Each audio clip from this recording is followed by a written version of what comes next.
नमस्कार मित्रों। जैसा कि सभी को मालूम है कि हमारे नवरात्रि सोमवार से प्रारंभ होने वाले हैं और भारतवर्ष के लगभग सभी घरों में घट स्थापना या कलश स्थापना होती ही होती है। अधिकांश घरों में कलश स्थापना तो अनिवार्य रूप से करी जाती है। आज के परिप्रेक्ष्य में कलश स्थापना के लिए कुछ सूत्र मैं दे रहा हूँ या कलश स्थापना में कुछ नवग्रहों की खुशहाली हमारे परिवार में आए, हमारे ऊपर उनका आशीर्वाद नवग्रहों का बना रहे, वो पॉजिटिव एनर्जी हमारे घर में बनी रहे, हमारे घर के सदस्यों के लिए बनी रहे, हम पर बनी रहे, माँ भगवती हम पे ऐसी कृपा करके जाए। तो कुछ सूत्र हैं या कलश स्थापना के लिए मैं कुछ चीज़ें आपको बताता हूँ। आप जब भी कलश यात्रा करें या घट स्थापना जब भी करें तो उस कलश में कुछ चीज़ें ग्रहों के मुताबिक मैं आपसे कहता हूँ तो आप अवश्य करें। तो सभी ग्रहों का जो पॉजिटिव इफ़ेक्ट्स है वह हमारे मन मस्तिष्क पे, हमारे परिवार पे, हमारी स्वास्थ्य पे, हमारे घर परिवार पे रहे। तो जिस कलश में आप कलश स्थापना करेंगे उसमें नारियल, रोली, स्वास्तिक, जो शुभ संकेत हैं, शुभ चिन्ह हैं, वो सब आप स्थापित करें। और कुछ चीज़ें मैं बताता हूँ। थोड़ा सा उसमें गेहूँ डालें, थोड़ी सी मात्रा में गेहूँ डालें।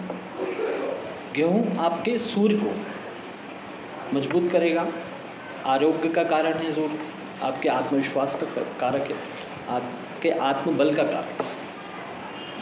तो उसमें थोड़ा सा गेहूँ उसमें रखें।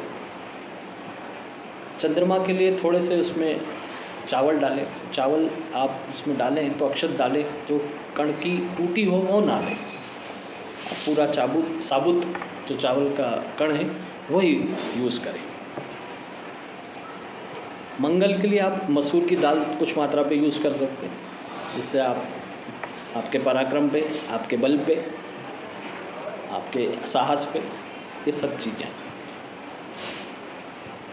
बुध जो बुद्धिमत्ता का कारक है उसके लिए आप उसमें इलायची के कुछ दाने, 5 इलायची, पूरी इलायची डाल दीजिए, हरी इलायची लेकर के 5 इलायची डाल दीजिए। बृहस्पति जो सबसे बड़ा प्लेनेट है और जो हमारे जीवन में काफ़ी प्रभाव डालता है, या ये बोलना चाहिए पृथ्वी को काफ़ी चीज़ों का गुरुत्वाकर्षण बल से काफ़ी फ़ायदा पृथ्वी को होता है, पृथ्वी में रहने वाले जीवों को आता है, जिसमें से हम भी।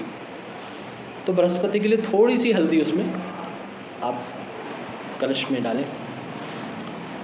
शुक्र जो है ऐश्वर्य का, सुख का, संपत्ति का, इन सब का कारण है। तो शुक्र के लिए उसमें एक सिक्का, 1 रुपये का सिक्का या 2 रुपये का सिक्का, जो भी सिक्का कॉइन, वो डालें उसमें। शनि के दुष्प्रभावों से बचने के लिए थोड़े से उसमें काले तिल थोड़ी मात्रा में डालें। राहु के लिए उसमें थोड़ी सी दुर्वा डालें।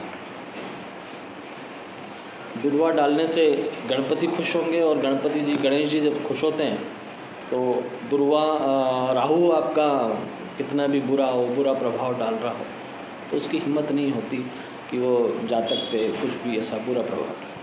तो गणेश जी की विशेष कृपा उस जातक पे बन जाती है जहाँ गणेश जी को दुर्वा चढ़ाई जाती है। तो उस कलश में थोड़ी मात्रा दुर्वा डाल लेते हैं, क्योंकि आज का जो युग है, आज का वर्ष भी बोल रहे हैं तो ये वर्ष भी राहु का है। और हमारे आसपास हम जिससे मीडिया से बात कर रहे हैं, हम जिस मोबाइल से मैं वीडियो बना रहा हूँ या जिससे बना रहा हूँ, आप जिससे मीडिया से सुन रहे हैं, ये सब राहु की चीज़ है। तो दुर्वा उसमें अवश्य डालें। जिन व्यक्तियों को नज़र का, जिन व्यक्तियों को